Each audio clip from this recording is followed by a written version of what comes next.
Brought forward loss, जिसे बता रहा था कि एनी ब्रॉट फॉरवर्ड लॉस और loss to be carry, brought forward यानी पीछे से लॉस लेके आए हो अगर पिछले साल से, या तो इस साल का लॉस आगे कैरी फॉरवर्ड करने हैं, और वो भी कहाँ से, इनकम फ्रॉम हाउस प्रॉपर्टी में से, तो फिर उसको यहाँ पे अपने इंक्लूड नहीं करेंगे, यूज नहीं कर सकते, यानी मतलब ऐसा ये रिटर्न नहीं फाइल करना है पहले।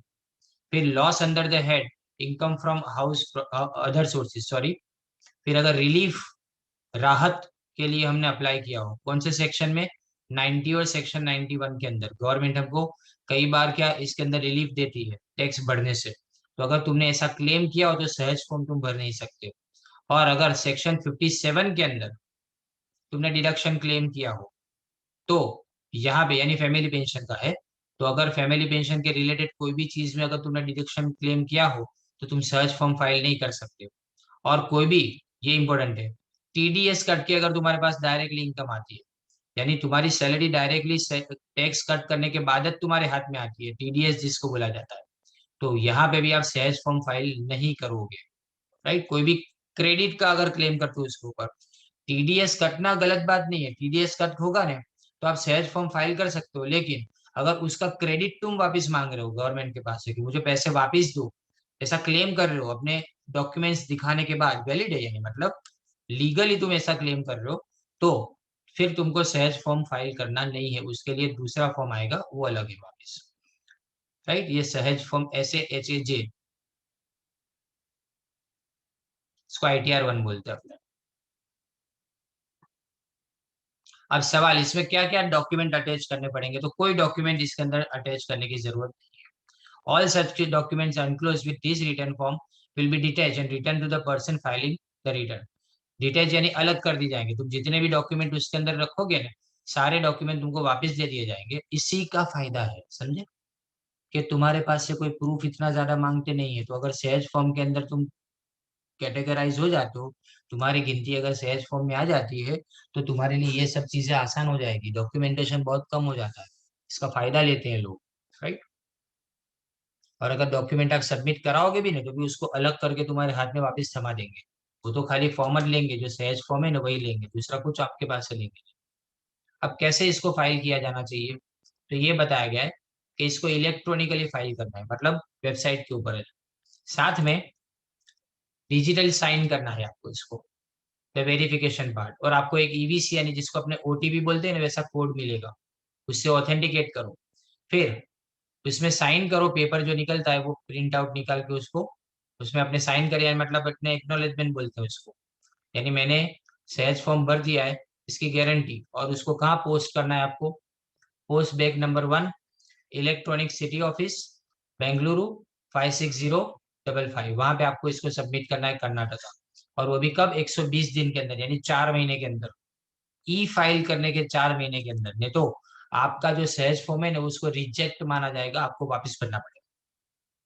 साथ में in paper form at the designated office of income tax department along with duly sign form ITR 5, this mode of furnishing return is permissible only in case of super senior citizen, 80 years से ऊपर है ना तो ही, तो इसको क्या करना पड़ेगा, ITR 5 भी फाइल करना पड़ेगा। ITR 5 यानी क्या, एक एक्नोलेजमेंट रिसिट है, बराबर नहीं, ये एक्नोलेजमेंट रिसिप्ट कहाँ पे, डेजिग्नेटेड ऑफिस पे दे आओ, बेंगलोर तक पहुंचाने की जरूरत नहीं है, कहाँ दे जाओ, खाली यहाँ पे बड़ौदा की ऑफिस में दे के चले आओ तो भी चलेगा, लेकिन ये किसके लिए, सिर्फ ATS सेट उसके ऊपर से, और इसमें कोई टाइम लिमिट नहीं दी है, कोई भी टाइम पे अपने उसको सबमिट करवा सकते हैं।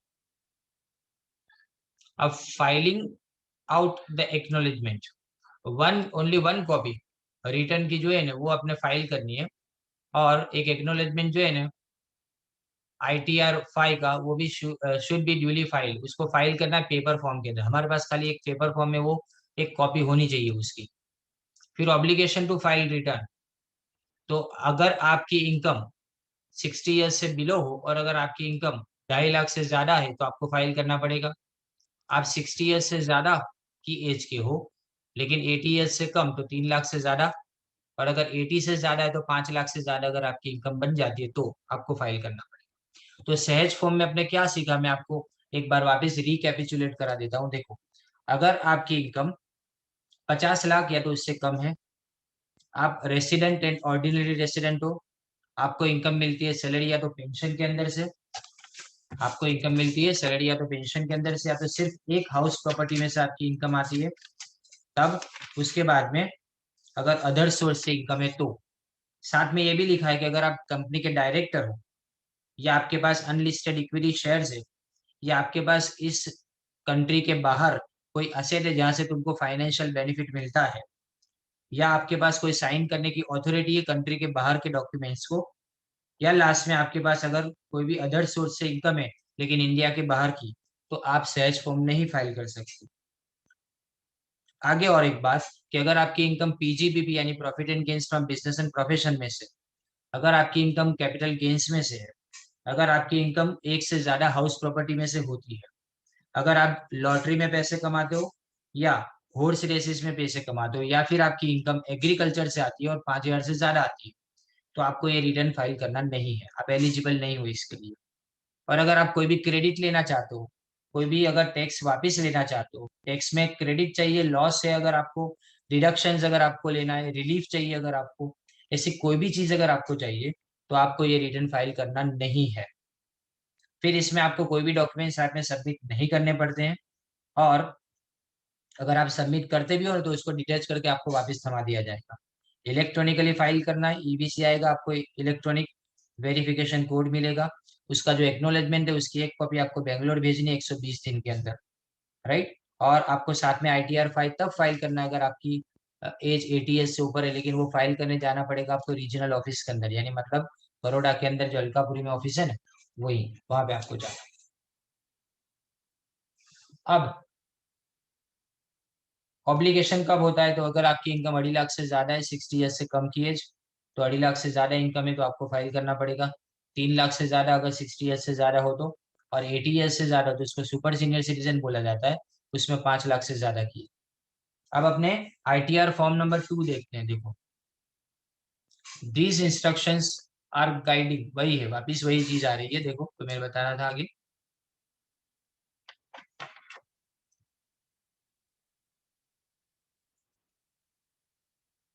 और ये भी कब, 2019-20 को एप्लीकेबल है। अब ये रिटर्न कौन एलिजिबल है, देखो एलिजिबिलिटी से जब अपने स्टार्ट करते हैं, बाकी सब में कॉमन है, इसलिए मैं हर चीज को बार बार रिपीट नहीं कर रहा हूँ। This return form is to be used by an individual और a Hindu undivided family, HUF, who is not eligible, मतलब जो आईटीआर 1 में से बच गए वैसे लोग, and who is not having any income under the head, और वैसे दो कंडीशन है, जिसकी इनकम पीजीबीपी में से नहीं है, राइट, यानी जो आईटीआर 1 फाइल नहीं कर सकते वैसे लोग, और ऐसे लोग जिनकी इनकम पीजीबीपी के अलावा कोई दूसरे सोर्स से आती है, पीजीबीपी नहीं चलेगी, यानी ये दोनों चीजें जो नहीं कर सकते वही ये रिटर्न भरेंगे आईटीआर 2, क्वालिफिकेशन ये है।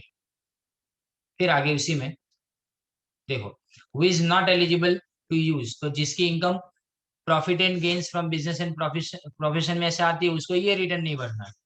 तो ये रिटर्न में क्या क्वालिफिकेशन, आईटीआर 1 वाले तो आईटीआर 1 भरेंगे, लेकिन वो उसके अलावा जितने भी सब बच गए वो सब ये भर सकते हैं, सिवाय एक के, जिनकी इनकम कहाँ से आती है, अपने बिजनेस या तो प्रोफेशन में ऐसे आती है, वो नहीं भर सकते। अब मैनर ऑफ फाइलिंग वैसा ही है, डिजिटली साइनिंग, वेरिफिकेशन पार्ट, वही वेबसाइट के ऊपर जाना है, ईबीसी आएगा, और इसको भी साइन करके आपको कहाँ भेजना है, 120 दिन के अंदर बेंगलोर भेजना है। अब ऑब्लिगेशन तो किसके लिए, वही कैटेगरी 2.5 लाख, 3 लाख और 5 लाख वाली। पर याद खाली इतना रखना है, इसमें पता है मैंने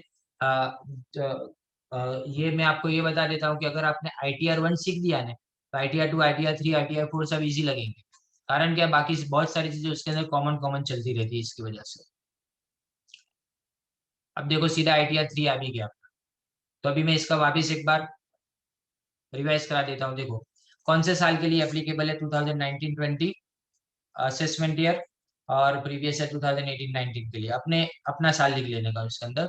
और यहाँ पे किसके लिए है, तो जिन्होंने आईटीआर 1 के अंदर कैपेबल नहीं है, जो लोग एलिजिबल नहीं है, उन सब लोगों के लिए, लेकिन एक शर्त है कि आपकी इनकम आपका प्रॉफिट या तो gains from business and profession नहीं होना चाहिए, इतने लोगों के लिए। और यहाँ पे आपको कैसे फाइल करना है इसको, तो आपको वेबसाइट के ऊपर जाना है, उसके बाद में इलेक्ट्रॉनिक वेरिफिकेशन पार्ट में जाना है, या फिर आपको जो इलेक्ट्रॉनिक वेरिफिकेशन कोड आएगा उससे आपको ऑथेंटिकेट कराना है, उसके बाद में आपको इसकी एक्नोलेजमेंट है वो 120 दिन के अंदर बेंगलोर की हेड ऑफिस तक पहुंचा देनी है।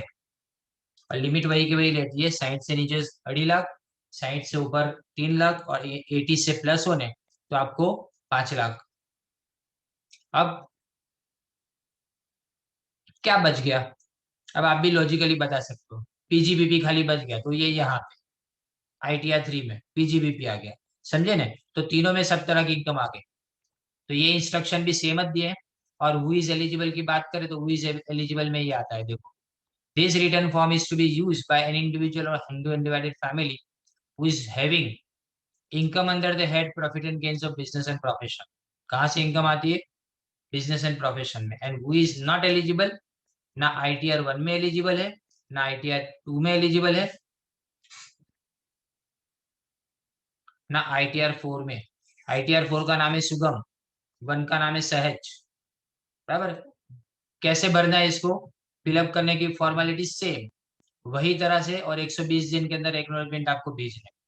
अब देखो, ये लास्ट वाली लाइन अपने को सीखनी है, ये लंबी लाइन आपको दी गई है। सबसे इंपॉर्टेंट आपका सुगम फॉर्म, लास्ट वाला जो है ना ITR 4, वो देखो, in a case where accounts are required to be audited under section 44AB, कौन सा सेक्शन है? Section 44AB। It is mandatory to verify the return electronically under digital signature, यानी आपको डिजिटल सिग्नेचर से वेरीफाई करना पड़े, डिजिटली आपको भरना है ये।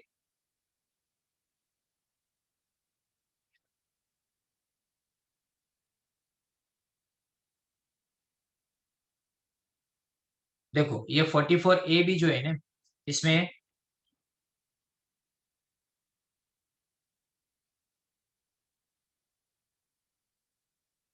फोर्टी फोर ए बी है, 44 AD, DA लिखा है यहाँ पे, AD आता है। फिर उसके बाद में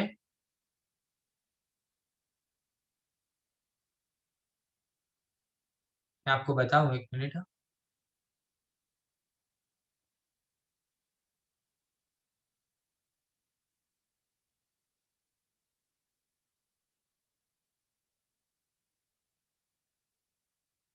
हाँ जी, तो टैक्स ऑडिट, ये ऑडिट जैसे किया जाना है, ये section 44AB of the income tax act 1961 के अंदर बताया गया है। मतलब जिसको टैक्स ऑडिट करना होने पूरी तरह से, उसको ये रिटर्न फाइल नहीं करना है।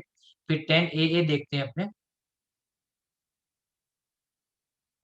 10AA के अंदर बताया गया है, फ्री ट्रेड जोन के अंदर अगर तुम आते हो ना तो 10AA के अंदर आप एलिजिबल हो, राइट। फिर 44 देखते हैं दूसरा, AD है, इसमें DA लिखा है।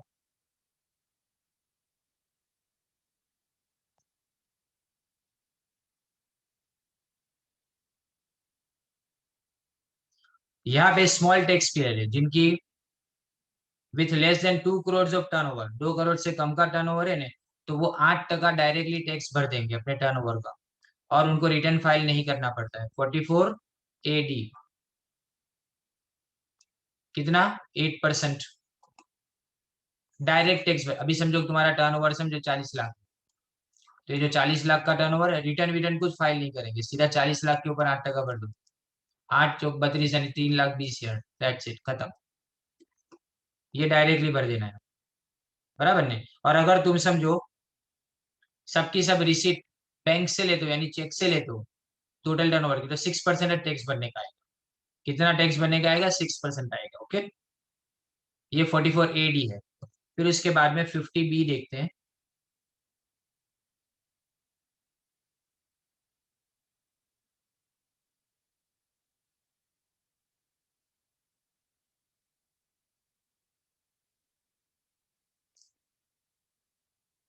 कैपिटल गेन के अंदर आता है 50D, 50B, राइट। और 80 वाला जितना भी सेक्शन है ना, वो सेक्शन आपका डिडक्शन का आता है, जितना भी 80 वाला लिखा है वो। 92A लिख दे, 92E देख लेते हैं अपने।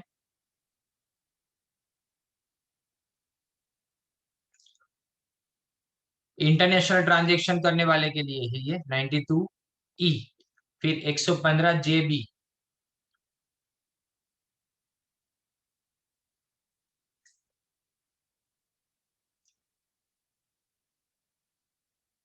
ये कंपनी के लिए जो मैट पे करेगी, कंपनी के लिए है।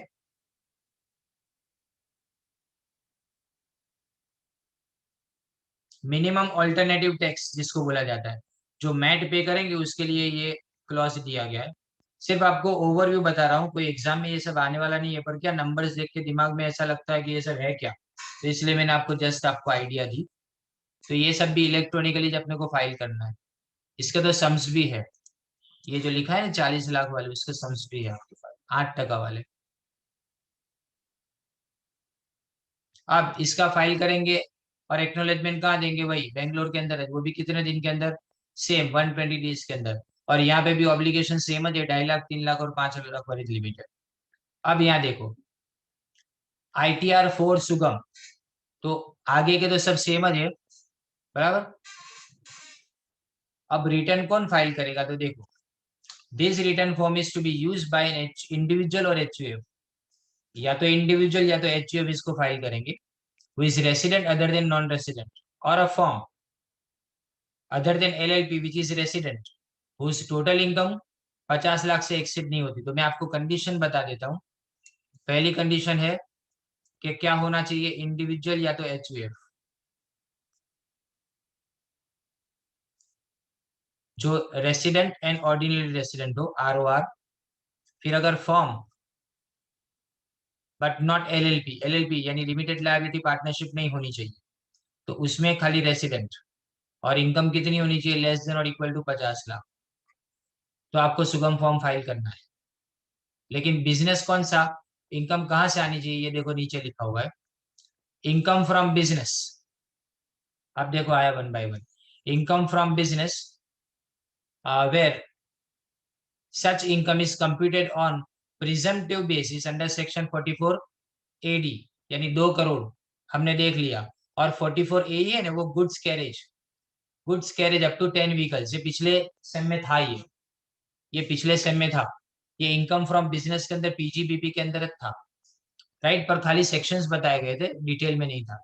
और income from profession where such income is computed on presumptive basis, यहाँ पे लिखा है कि बिजनेस इनकम, लेकिन बिजनेस इनकम में टर्नओवर 2 करोड़, और अगर प्रोफेशन की इनकम है तो उसमें टर्नओवर ADA, और उसमें कितना है, 50 लाख की ग्रॉस रिसिप्ट 50 लाख की। अगर आप इनकम सैलरी या तो पेंशन में किसे कमाते हो तो भी चलेगा, वन हाउस प्रॉपर्टी तो भी चलेगा, और अदर सोर्सेज तो भी चलेगा। तो हमारे दिमाग में एक सवाल आता है कि सैलरी यहाँ पे भी है, वन हाउस प्रॉपर्टी यहाँ पे भी, अदर सोर्सेज यहाँ पे भी है, तो ITR 1 यानी सहज में और सुगम में फर्क क्या, उसमें ने सिर्फ इंडिविजुअल था, सिर्फ इंडिविजुअल था खाली, और HUF दूसरा कुछ नहीं था। यहाँ फॉर्म भी है, सबसे बड़ा चेंज है ना, वो ये है। और इसमें salary, pension, one house property और अदर सोर्सेज, यहाँ पे प्रिजम्पटिव बेसिस वाला बिजनेस भी है, मतलब 2 करोड़ का टर्नओवर, और 10 व्हीकल्स वाला कैरेज बिजनेस ये भी है। और साथ में आपके लिए दूसरा क्या, सर्विस बेस में प्रोफेशन में 50 लाख भी है, ये भी है इसके अंदर, तो ये अलग है, समझे।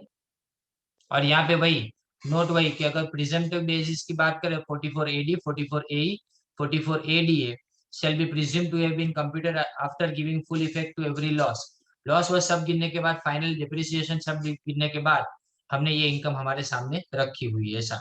यानी जो भी इनकम आए ना उसमें से डेप्रिसिएशन माइनस कर देना, जितना भी लॉस हो वो लॉस भी माइनस कर दो, बची हुई इनकम को जब अपने गिनेंगे 2 करोड़ वाली income. Further in a case where the income of other person like spouse minor, वो अगर क्लब होनी है तो उसको क्लब कर दो, क्लब होने वाली सारी इनकम को क्लब तो करना ही है। फिर वापस वही आया, देखो वो चीज है कि अगर डायरेक्टर हो तो ये फॉर्म नहीं फाइल कर सकते, अगर समझो अनलिस्टेड कंपनी के अंदर शेयर्स उसके पास हो तो नहीं फाइल कर सकते, कोई भी एसेट जिसके अंदर से कोई भी फाइनेंशियल इंटरेस्ट मिलता हो जो लोकेटेड आउटसाइड इंडिया है तो नहीं फाइल कर सकते। As signing authority in any account located outside India, कोई भी अकाउंट में साइन करने की उसके पास सत्ता है। और फाइनली उसकी इनकम बाहर से आती है कोई भी अदर सोर्सेज से, और बाकी भी सब सेम। जो सहज में है ना वही सब आता है, लेकिन क्या फर्क पड़ जाता है, मैं बार बार रिपीट कर रहा हूँ कि सहज में 2 करोड़ वाली लिमिट नहीं थी, जिसको अपने प्रिजम्पटिव कैलकुलेशन बोलते हैं ना, वो नहीं था उसमें। साथ में वो प्रोफेशन वाला भी नहीं था 50 लाख का। यहाँ पे ये एडिशनल है, और उसमें फॉर्म और एलएलपी नहीं होती थी, यहाँ पे फॉर्म एंड एलएलपी है। तो यहाँ पे भी PGBP which is not required to be computed, तो पीजीबीपी नहीं, कैपिटल गेन नहीं, एक घर से ज्यादा घर से अगर इनकम होती है वो नहीं, विनिंग फ्रॉम लॉटरी नहीं, हॉर्स रेसिस की इनकम नहीं, बीबीडीए और 115 बीबीई की इनकम नहीं, 5A वाली भी नहीं, और 5 हजार से ज्यादा अगर एग्रीकल्चर इनकम होता है वो भी नहीं। फर्दर अगर तुम कोई भी रिलीफ क्लेम करते हो ना टैक्स, सेम टू सेम सहज में जो है वही सारी की सारी क्लेम्स अगर तुमने क्लेम किया कोई भी रिलीफ को, तो फिर तुम एलिजिबल नहीं हो इस फॉर्म को भरने के लिए। अब सुगम फॉर्म जो है ना वो मैंडेट, अब ध्यान देना ये वाला पैराग्राफ, सुगम फॉर्म मैंडेटरी नहीं यानी कंपलसरी नहीं है। Form ITR4 is a simplified return form to be use by any assessee at its option, यानी मतलब मैं चाहूं तो सुगम फॉर्म करूं, बाकी मेरे लिए नॉर्मल फॉर्म तो है, right. And at his option if he is eligible to declare profit and gains from business and profession on presumptive basis, वापिस आ रहा, प्रिजम्पटिव बेसिस के ऊपर 2 करोड़ 50 लाख वाला, 44AD 44ADA और 44AE।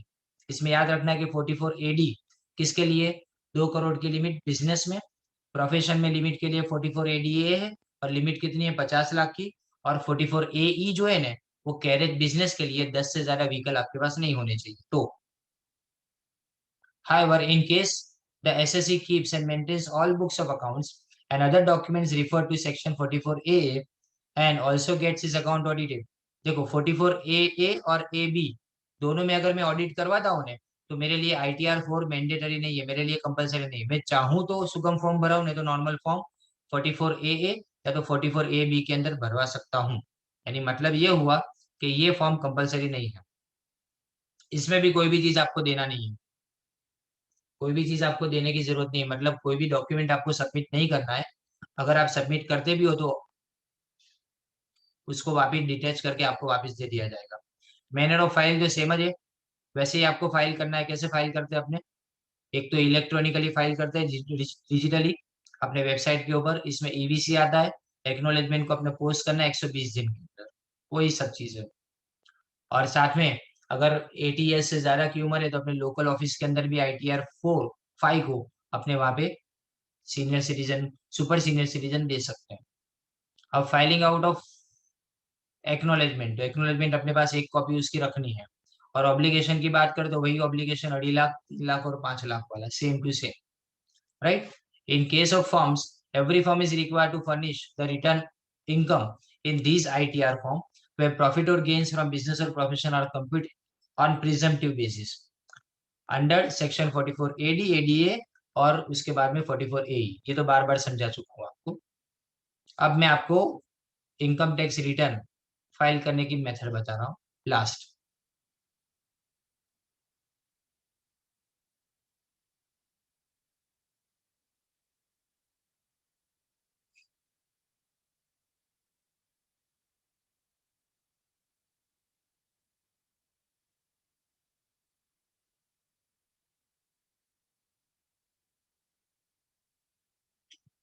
ये रहा देखो आपका फॉर्मेट।